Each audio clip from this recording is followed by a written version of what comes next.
Hello student, I am Pranav from graphics technology Kolhapur. आज आपण रिव्हिट architecture बद्दल थोडी इन्फॉर्मेशन जाणून घेणार आहोत. ओके, तर त्याआधी रिव्हिट आर्किटेक्चर स्टार्ट करण्याआधी आपल्याला बीम कन्सेप्ट मीन्स बीआयएम म्हणजे काय हे माहिती असणं गरजेचं आहे. कारण रिव्हिट हे सॉफ्टवेअर बीआयएमच्या अंडर येतं. BIM means building information modelling. Okay, यामध्ये तुम्हाला थोडेफार इन्फॉर्मेशन सांगेल की बीआयएम म्हणजे काय. BIM stand for Building Information Model and its workflow process is based around the models used for designing, construction, planning and management of building and infrastructure projects. Okay, BIM he concept आहे, ही एक process आहे. त्याच्या under अनेक software येतात, जसं की रिव्हिट हे BIM च्या अंडर येतात. ओके, तशी AutoCAD असू दे, Revit architecture, Revit structure, Revit MEP, Navisworks, BIM 360, Tekla, civil 3D यासारखी जी सॉफ्टवेअर येतात ते बीम कन्सेप्टच्या अंडर येतात. यामध्ये आपण डिझाईन करू शकतो, कन्स्ट्रक्शन करू शकतो, प्लॅनिंग करू शकतो, तसेच मॅनेजमेंट पण करू शकतो. फक्त बिल्डिंग रिलेटेड नाही, इन्फ्रास्ट्रक्चर प्रोजेक्ट देखील आपण BIMच्या कॉन्सेप्टवर रन करू शकतो. यामधीलच एक सॉफ्टवेअर आहे रिव्हिट. ओके, ऍक्च्युली रिव्हिट 3 डोमेन मध्ये डिवाइड केले जातात: रिव्हिट architecture, Revit structure and रिव्हिट MP. आज आपण रिव्हिट आर्किटेक्चर बद्दल जाणून घेणार आहोत. ओके, तर रिव्हिट आर्किटेक्चर जे सॉफ्टवेअर आहे यामध्ये आपण मॉडेलिंग करू शकतो, रेंडरिंग करू शकतो, वॉक थ्रू करू शकतो, शेड्यूल क्वांटिटीज काढू शकतो. ओके, तसेच आपण यामध्ये शीट क्रिएशन देखील करू शकतो. तुम्ही इथं पाहू शकता आपण रिव्हिट 2021 व्हर्जन यूज करत आहोत. ओके, सध्या इंडस्ट्रीमध्ये 2021 हेच व्हर्जन यूज केलं जातं. ओके, यामध्ये डिफरंट टाईपच्या फॅमिलीज, आपल्याला डिफॉल्ट फॅमिली क्रिएट कराव्या लागत नाही, ऑलरेडी डिफॉल्ट फॅमिली आपल्याला दिलेल्या असतात. जर मी इथून रिव्हिट ओपन केलं तर तुम्हाला हा रिव्हिटचा इंटरफेस दिसेल, जो की स्टार्टिंग तुमच्याकडे ही स्क्रीन असेल. ओके, यामध्ये तुम्ही मॉडेल्स आणि फॅमिली असे 2 टाईप मध्ये तुम्हाला ऑप्शन दिसतील. मॉडेल्स म्हणजे काय, जे काही तुम्ही वर्किंग करणार आहात, जे काही तुम्ही बिल्डिंग क्रिएट करणार आहात, हे सगळं तुम्हाला मॉडेल मधले करावं. तसेच फॅमिलीज म्हणजे काय, बिल्डिंग साठी लागणाऱ्या फॅमिली, जसं डोर्स असू दे, विंडोज असू दे, फर्निचर असू दे, या सगळ्या फॅमिली आपण फॅमिलीमध्ये क्रिएट करू शकतो. ओके, एखादा प्रोजेक्ट तुमचा ओपन करायचा असेल, ऑलरेडी तुम्ही केला असेल तर तुम्ही ओपन करू शकता. एखादा प्रोजेक्ट तुम्हाला नवीन क्रिएट करायचा असेल तर तिथून तुम्ही नवीन क्रिएट करू शकता. तसेच फॅमिलीमध्ये पण एखादी फॅमिली तुम्ही क्रिएट करून ठेवली असेल तर तुम्ही इथून ओपन करू शकता. तुमच्या पाथनुसार जिथं तुम्ही फोल्डर करून ठेवले असेल, किंवा न्यू मध्ये तुम्ही काय करू शकता, नवीन फॅमिली क्रिएट करू शकता. जे काही तुमच्या प्रोजेक्ट क्रिएट होणार आहेत त्याचे रिसेंट प्रोजेक्ट तुम्हाला इथे विजिबल दिसणार आहेत रिसेंट फाइल्स मध्ये. तसेच तुम्ही खाली ड्रॉपडाऊन केलं तर जे काही तुम्ही रिसेंट फॅमिली क्रिएट कराल या सगळ्या फॅमिली तुम्हाला फॅमिलीच्या रिसेंट मध्ये विजिबल होते. ठीक आहे, आपण आता नवीन प्रोजेक्ट स्टार्ट करणार आहोत. त्यासाठी मी इथे न्यू प्रोजेक्ट ऑप्शनवर क्लिक करेन. न्यू प्रोजेक्ट ऑप्शनवर क्लिक केल्यावर तुम्हाला न्यू प्रोजेक्टचे डायलॉग बॉक्स ओपन झालेला दिसेल.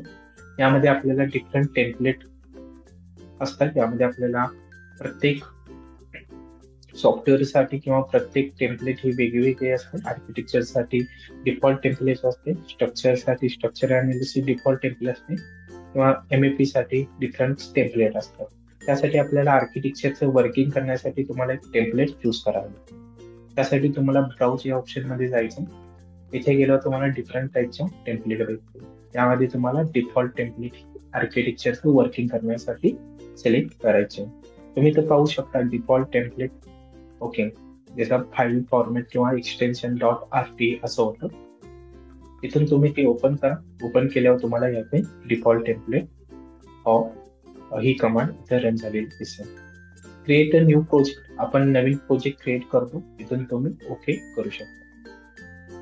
जेव्हा तुम्ही न्यू प्रोजेक्ट क्रिएट कराल तेव्हा तुम्ही रिव्हिटच्या इंटेरियर फेसला जा.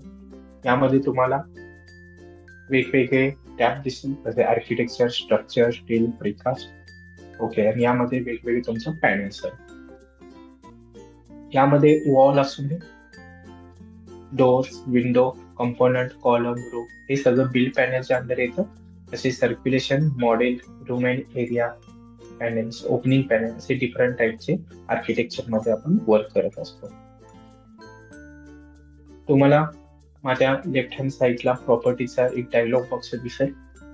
प्रॉपर्टीज म्हणजे काय असतं, जेव्हा तुम्ही एखादा कंपोनंट सिलेक्ट करता तर त्या कंपोनंटच्या प्रॉपर्टीज तुम्हाला प्रॉपर्टीज डायलॉग बॉक्स मध्ये दिसते. सपोज एखादी मी वॉल सिलेक्ट केली तर ती वॉलचा बेस लेवल काय, ती वॉलची टॉप लेवल काय, ती वॉल कोणत्या टाईपची आहे, ब्रिक वॉल आहे, मेसनरी वॉल आहे, कर्टन वॉल आहे. तर या सगळ्या गोष्टी तुम्हाला प्रॉपर्टीज मध्ये विजिबल असतात. तसेच माझ्या राईट हँड साईडला तुम्हाला एक प्रोजेक्ट ब्राउझर दिसत असेल. प्रोजेक्ट ब्राउझर मध्ये तुमचं फ्लोअर प्लॅन असतात. जे काही तुम्ही क्रिएट करता ते सगळं तुम्हाला प्रोजेक्ट ब्राउझर मध्ये लेवल्स प्लॅनच्या अंडर क्रिएट करावं लागतं. तसेच सिलिंग प्लॅन, एलिव्हेशन, ओके, यामध्ये आपल्याला डिफरंट एलिव्हेशन दिसतात. हा जो सिम्बॉल दिसतो त्याला आपण एलिव्हेशन म्हणतो. ओके, तसं आपल्याकडे 4 एलिव्हेशन असतात, ईस्ट, नॉर्थ, साऊथ आणि वेस्ट. आपण प्रत्येक एलिव्हेशनला जाऊन त्या बिल्डिंगचं त्या एलिव्हेशन पाहू शकतो. ओके, सध्या आपल्याला जेव्हा तुम्ही रिवेट ओपन करताय तेव्हा आपल्याला ऑलरेडी लेवल 1 आणि लेवल 2 या ऑलरेडी आपल्याला रिवेट देत असतो. तुम्ही जर लेवल पाहण्यासाठी तुम्हाला एलिव्हेशन मध्ये जावं लागेल. जेव्हा तुम्ही एलिव्हेशन मध्ये जाता तुम्हाला दिसेल, विजिबल होईल, लेवल 1 ही 0 फीट हाईटवर आहे आणि लेवल 2 ही 10 फीट हाईटवर आहे. ऑलरेडी रिवेट आपल्याला लेवल 1 आणि लेवल 2 ऑलरेडी आपल्याला क्रिएट करून देत असतात. त्यानंतर तुम्हाला लेवल एखादी प्लिंथ लेवल क्रिएट करायचे असतील तर सपोज मला इथून काय करावं लागेल, त्याची हाईट कमी करावं लागेल. तुम्ही कोणत्याही एलिव्हेशन मध्ये जाऊन या गोष्टी करू शकता. सपोज मी ही 10 फीट आहे क्लिक करेन आणि याची हाईट मी 3 फीट तर ही तुम्ही बघू शकता लेवल 1 याची हाईट मध्ये 0 फीट, लेवल 2 याची हाईट मध्ये 3 फीट इथं तुम्हाला इंडिकेट करायला दिसेल. इथून पुढे तुम्हाला लेवल जर क्रिएट करायचे असेल तर तुम्हाला LL या शॉर्टकट कीचा तुम्ही यूज करू शकता किंवा आर्किटेक्चर्स मध्ये तुमचे डेटम पॉइंट मध्ये इथे लेवल पॉइंट आहे तर शॉर्टकट की पण तुम्ही बघू शकता. ब्रॅकेट मध्ये LL असा दिलेला आहे, याचा पण तुम्ही यूज करू शकता. पण जेव्हा तुम्हाला लेवल क्रिएट करायचं असाल तेव्हा तुम्हाला एलिव्हेशन मध्ये जावं लागेल. मी लेवलवर क्लिक करेन. लेवलवर क्लिक केल्यानंतर तुम्हाला इथे सेट दिसेल. सपोज मी रेसिडेंटल बिल्डिंग डिझाईन करत आहे तर त्याची फ्लोअर टू फ्लोअर हाईट मध्ये 10 फीट असेल, त्यामुळे मी ऑफसेट 10 फीटचा देतो. ओके, त्यानंतर तुम्हाला पिक लाईन या कमांडचा यूज करायचा आहे. जसं ऑटोकॅड मध्ये आपण ऑफसेट कमांडचा यूज करत होतो एखाद्या वॉलला ऑफसेट देण्यासाठी किंवा एखाद्या ऑब्जेक्टला ऑब्जेक्ट देण्यासाठी, तसेच यामध्ये तुम्ही पिक लाईन या कमांडचा यूज करायचा ऑफसेट देण्यासाठी. तसेच मी पिक लाईनवर क्लिक केलं आणि ॲरो मी लेवलच्या वर नेतो. जेव्हा मग ॲरो हा माझ्या लेवलच्या वर असेल तेव्हा तुमचा ऑफसेट वर पडेल आणि हाच ॲरो जर माझ्या लेवलच्या खाली असेल तर तुमचा ऑफसेट खाली पडेल. त्यामुळे नेहमी लक्षात ठेवा, लेवल क्रिएट करताना तुम्हाला ॲरो हा लेवलच्या वरच क्रिएट ठेवायचा, त्यामुळे तुमची लेवल क्रिएट होईल. मी तर वर लेवलच्या वर तुम्हाला ॲरो क्लिक करतो. जसं क्लिक कराल तसं तुम्हाला लेवल क्रिएट झालेली दिसेल विथ हाईट. ओके, यामध्ये तुम्ही बघू शकता लेवल 1 ची हाईट आहे ती 0 फीट आहे. ओके, लेवल 2 ची हाईट आहे ती 3 फीट आहे आणि लेवल 3 ची हाईट आहे 13 फीट आहे. ओके, आता यामध्ये आपण 10 फीट हाईट जरी दिली असेल तर रिवेट हे तुमची लेवल 3 ही लेवल 1 पासूनच इंडिकेट होते. लेवल 1 पासून लेवल 2 ची height 3 feet plus level 2 level 3 ची हाईट 10 फीट, टोटल 13 फीट. जशा तुम्ही लेवल क्रिएट करा तशा लेवल तुमच्या सिलिंग प्लॅन आणि फ्लोअर प्लॅन मध्ये क्रिएट झाला. ओके, तर असं असतं तुम्ही लेवल इथून क्रिएट करू शकता. ज्या त्या डिफरंट लेवल हवे असतील, जेवढी तुमची बिल्डिंगचं फ्लोअर्स असतील किंवा फ्लोअर प्लॅन असतील, G+1, G+2, G+3 तशा तुम्ही लेवल क्रिएट करत येऊ शकता. जशा तुम्ही लेवल एलिव्हेशन मध्ये क्रिएट करा ते ऑटोमॅटिकली तुम्हाला फ्लोअर प्लॅन आणि सिलिंग प्लॅन मध्ये विजिबल होते. सपोज मी लेवल 1 ला जातोय. ओके, जे काही तुम्ही वर्किंग करायचं आहे हे तुम्हाला या 4 एलिव्हेशनच्या आतच करावं लागेल. ओके, सपोज मी एक वॉल इथे सिलेक्ट करेन. जेव्हा मी इथे वॉल सिलेक्ट केले आपल्याकडे डिफरंट टाईपचे वॉल आहेत. ओके, मी सपोज जेनेरिक 6 इंच वॉल इथे घेतलेले आहे. ओके, जेव्हा मी जेनेरिक 6 इंच वॉल इथं सिलेक्ट करतो तेव्हा त्याच्या प्रॉपर्टीज मला properties wall property dialog box मध्ये दिसत आहे. तुम्ही तर बघू शकताय त्याचा base offset base constraint level 1 म्हणजे ही जी माझी वॉल आहे ती लेवल 1 ला काय होणार आहे क्रिएट होणार आहे. तिथून मी अनकनेक्टेड आहे इथे लेवल 2 सिलेक्ट करतो म्हणजे माझी जी वॉल आहे ती लेवल 1 पासून लेवल 2 पर्यंतच काय होईल क्रिएट झालेली तुम्हाला दिसेबल होईल. ठीक आहे. तर मी इथून एक लाईन कमांड काय करते फ्लोअर प्लॅन इरेग्युलरली ड्रॉ करतो.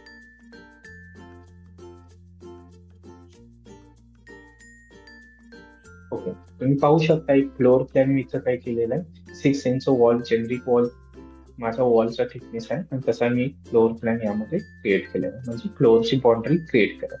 ऍक्च्युली ही माझी काय असणार आहे प्लेन्स लेवल असणार आहे. ओके त्यामुळे मी फक्त इथं काय घेणार फ्लोअर बाउंड्री माझी क्रिएट करून घेणार आहे. यामध्ये मी फ्लोअर्स प्लॅन अप्लाय करतो. मी फ्लोअर्स वर क्लिक केला. आता जेनेरिक फ्लोअर इथे 12 इंच असं तुम्हाला विजिबल होत असेल. आपली फ्लोअरची थिकनेस ही इथे असते 5 किंवा 6 इंच असते. ओके जर MM मध्ये म्हणा गेला तर 150 mm और 125 mm असते. तसेच पीसीसी थिकनेस आपली 100 mm असते that is 4 inch. So me PCC देण्यासाठी मी इथं काय करणार आहे माझा जो फ्लोअर आहे त्याचं काय करणार आहे ही डुप्लिकेट करून घेणार आहे. मग त्यासाठी तुम्हाला एडिट टाईप मध्ये जायचं इथून डुप्लिकेट कमा आणि मी इथे देतो पीसीसी 4 इंच. जरी तुम्ही इथं पीसीसी 4 इंच देऊन डुप्लिकेट जरी केलं तरी तुमचं ऍक्च्युली डिफॉल्ट थिकनेस ही 1 फीटच तुम्हाला विजिबल दिसत असेल. त्यासाठी तुम्हाला स्ट्रक्चर मध्ये एडिट ऑप्शन मध्ये पण जावं लागेल. इथून सुद्धा तुम्हाला 4 इंच याची थिकनेस करावी लागेल. इथून तुम्ही ओके करून पुन्हा ओके करू शकता. मगच तुमचा पीसीसी 4 इंच हा क्रिएट होईल. त्यानंतर मी रेक्टँगल्स कमांड घेऊन घेत आहे आणि इथून मी काय करत फ्लोअर माझा इथे ड्रॉ करत. ओके हे माझं झालं फ्लोअर इथे मी ड्रॉ केलेला. हाच फ्लोअर प्लॅन मला 3D मध्ये पाहिजे असेल तुम्हाला क्विक ऍक्सेस टूलबार मध्ये डिफॉल्ट 3D ऑप्शन विजिबल होत असेल. या ऑप्शनवर तुम्ही जर क्लिक केलं तर तुम्हाला अशा प्रकारे काय दिसेल फ्लोअर प्लॅन ड्रॉ झालेलं दिसेल. लक्षात ठेवा यामध्ये नेहमी तुमचं डिटेल लेवल ही नेहमी फाईन लागते आणि व्हिज्युअल स्टाईल तुम्ही सिलेक्ट ठेवू शकता. इथे पाहू शकताय तुम्ही 3D मध्ये आपला हा फ्लोअर काय झालाय ड्रॉ झाला. हाच फ्लोअर मला तुम्हाला पीसीसी लेवलला देखील आणायचा असेल तर तुम्ही हा कॉपी करू शकता. सिलेक्ट करा. सिलेक्ट केल्यावर तुम्हाला कॉपी टू क्लिपबोर्ड हा ऑप्शन काय दिसेल ऑन दिसेल. कॉपी टू क्लिपबोर्ड ऑप्शनवर क्लिक करा. देन त्याच्याच लेफ्ट हँड साईडला पेस्टचा ऑप्शन असेल यामध्ये तुम्ही सिलेक्ट करून align to select level 2 option काय करू शकता सिलेक्ट करू शकता. तर अशा प्रकारे काय होईल लेवल 2 ला देखील तो फ्लोअर काय होईल कॉपी होईल. आता मी लेवल 2 ला जात आहे आणि इथं मी काय करत आहे पुन्हा वॉल ड्रॉ करत आणि फ्लोअर प्लॅन इरेग्युलर मी क्रिएट करतो. मी वॉल घेतलेले इथून तुम्हाला वॉल लोकेशन लाईन चूज करायचे जसे की मी चूज करतो फिनिश फेस इंटेरियर म्हणजे माझी वॉल इंटेरियरला काय होईल क्रिएट होईल. जसा माझा फ्लोअर प्लॅन होता फ्लोअर बाउंड्री तसंच मी एक फ्लोअर बाउंड्री इथून काय करत आहे क्रिएट करत.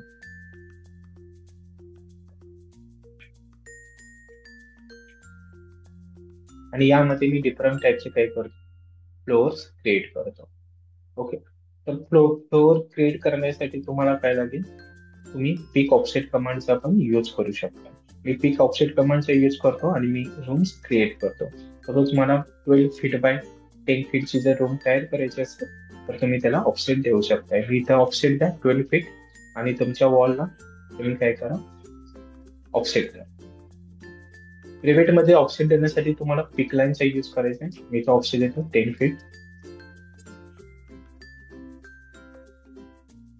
एस्केप कमांडचा यूज करून तुम्ही काय करू शकता कमांड मधनं बाहेर पडू शकता. ओके तुम्ही इथं बघू शकता 10 बाय 12 बाय 10 फीटची काय झाली एक रूम क्रिएट झालेली पण तुम्हाला बाकीच्या वॉल पण इथून काय करायचे रिमूव्ह करायचे तर तुम्ही मॉडिफाय मध्ये 3 माइन एक्सटेंड कमांडचा यूज करू शकता. First select wall then select this wall आणि अशा प्रकारे तुमची 12 बाय 10 फीट ची रूम क्रिएट होईल. तुम्हाला डायमेन्शन चेक करायचे असेल तर क्विक ऍक्सेस टूलबार मध्ये तुम्हाला पुन्हा अलाइन डायमेन्शन असा एक ऑप्शन दिसेल. तिथून तुम्ही काय करू शकता wall central level wall faces on करून तुम्ही इंटरनल डिस्टन्स चेक करू शकता. तसेच तुम्हाला डिफरंट टाईपचे फ्लोअर प्लॅन ड्रॉ करायचे असतील तर तुम्ही वॉलला सिलेक्ट करू, आर्किटेक्चर मधून वॉल सिलेक्ट करू, तुम्ही त्याला ऑफसेट देऊ शकता. सपोज मी आता 13 फीट 6 इंच ऑफसेट देऊ. तसेच पिक लाईनचे इथे यूज करू शकता आणि त्याला ऑफसेट अशा प्रकारे देऊ शकता. तसेच मला त्याला पे करायचं आहे 15 फीटचे 15 फीटचे ऑफसेट अशा प्रकारे देऊ. त्यानंतर तुम्ही ट्रिम अँड एक्सटेंड मध्ये एक्सटेंड पण करू शकता आणि ट्रिम करू शकता. पुन्हा ट्रिम आणि एक्सटेंड मध्ये तुम्ही अशा प्रकारे तशाच प्रकारे तुम्ही चेक करू शकता. 13 फीट 6 इंच बाय 15 फीट अशा प्रकारे एक माझी रूम क्रिएट झाली. तसाच मी एक इरेग्युलर प्लॅन तयार करत आहे.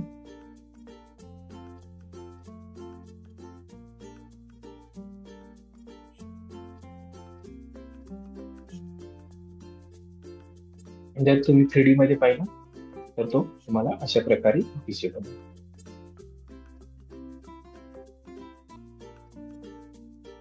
ओके, यामध्ये तुम्ही डोअर विंडो देखील प्लेस करू शकता. त्यासाठी तुम्हाला फ्लोअर प्लॅन मध्ये जायचं आहे लेवल 2 ला. ओके, यामध्ये तुमचा डोअर्स तुम्ही प्लेस करू शकता. यामध्ये डोअरचा शॉर्टकट की DR असा आहे. डोअर जर तुम्ही क्लिक केलं तर तुम्हाला डोअर भेटेल. ओके, यामध्ये तुम्हाला डोअर प्लेस करायचं असेल तर तुम्ही एडिट मध्ये जाऊ शकता. पुन्हा यामध्ये तुम्हाला काय करावं लागेल, डुप्लिकेट करावं लागेल. मी डोअरचं नाव देतो D1. ओके, याची हाईट 7 फीट आहे आणि विड्थ त्याला 3 फीट आहे. तीच ठेवतो मी. ओके, आणि मी जसं हवं तसं मी डोअर प्लेस करतो. डोअरची डायरेक्शन मला चेंज करायची असेल तर तुम्ही ॲरोचा यूज देखील करू शकता. तसेच तुम्हाला विंडो प्लेस करायचे असेल तर तुम्ही इथून विंडो कमांडचा यूज करू शकता. ओके, आणि विंडोला सील लेवल देऊन तुम्ही डायरेक्ट इथे विंडो प्लेस देखील करू शकता. जर तुम्ही पुन्हा 3D मध्ये पाहिलं तर तुम्हाला अशा प्रकारे डोअर विंडो देखील प्लेस झालेली विजिबल होते.